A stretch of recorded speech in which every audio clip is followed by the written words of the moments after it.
Trayvon Martin's mother speaks out at DNC. Follow CBSMiami by com. Vertical line Philadelphia CBSMiami/AP. The mother of Trayvon Martin, and several other mothers who lost children to gun violence or excessive police force, took center stage at the Democratic National Convention Tuesday night.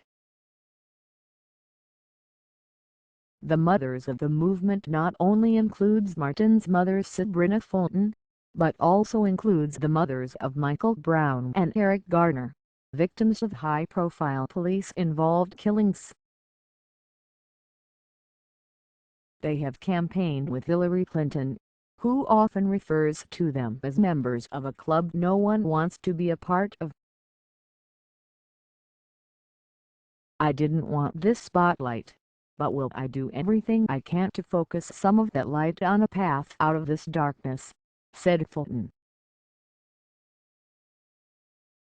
"We're going to keep building the future where police officers and communities of color work together in mutual respect to keep children, like Jordan, safe. Because the majority of police officers are good people doing a good job," said Lucia McBath, the mother of Jordan Davis. Before the group spoke, a video played of the women talking to the Democratic presidential nominee about what they're dealing with and going through. 11 times he said he couldn't breathe," Gwen Carr said in the video, referring to her son, Garner, losing his life after being put in an apparent chokehold by an NYPD officer.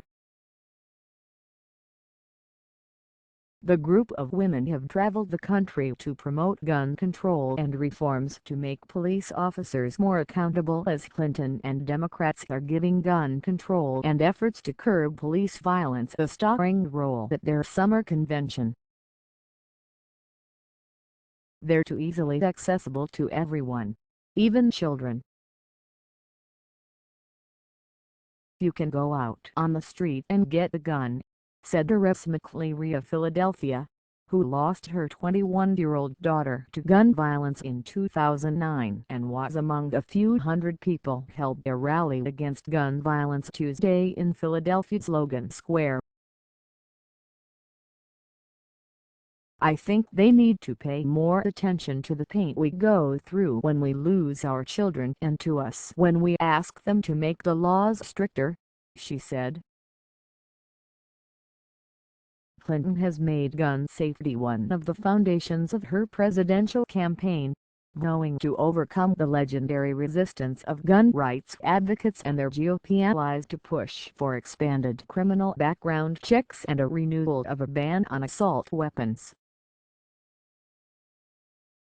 Her search for a breakthrough comes as Donald Trump has repeatedly touted the benefits of access to firearms as a way to counter to acts of violence.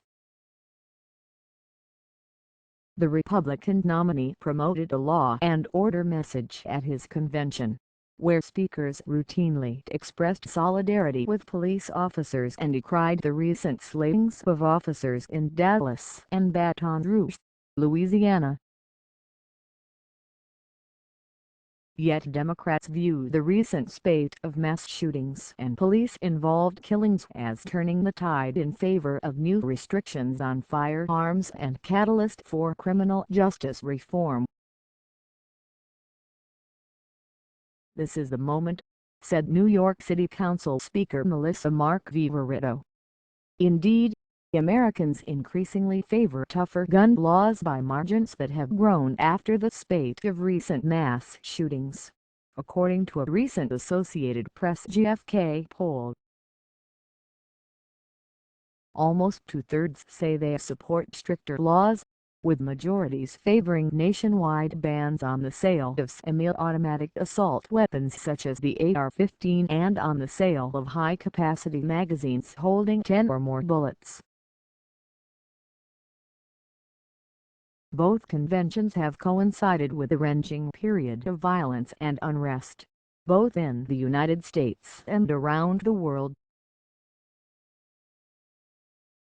Last month, the gunman opened fire in a crowded gay dance club in Orlando, Florida, killing 49 people and injuring 53 more in the worst mass shooting in U.S. history.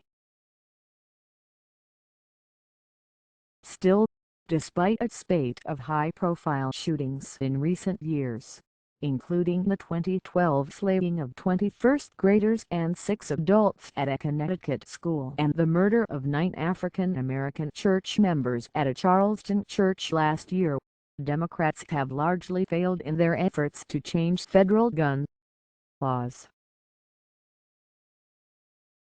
In the recent AP-GfK poll, less than half of Americans said they believe gun laws will get tougher in the coming year.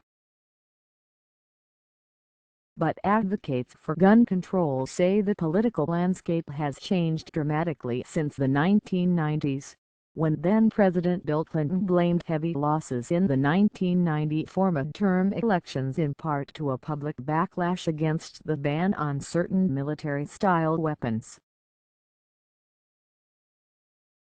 That ban expired after 10 years and has not been renewed. "It's clearly not 1994 anymore," said Mark Kelly, the husband of former Arizona Democratic Representative Gabby Giffords, who was seriously wounded in a 2011 shooting in Tucson that left 6 people dead. Senator Chris Murphy, D-Con, said the shifting landscape is the result of several factors.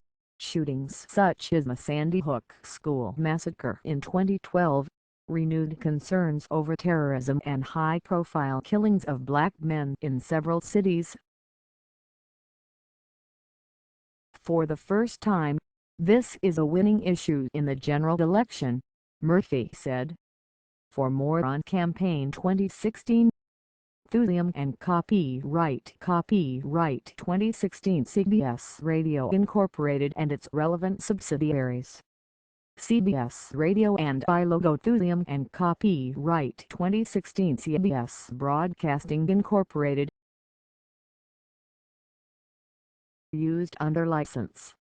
All rights reserved. This material may not be published, broadcast, rewritten, or redistributed. The Associated Press contributed to this report.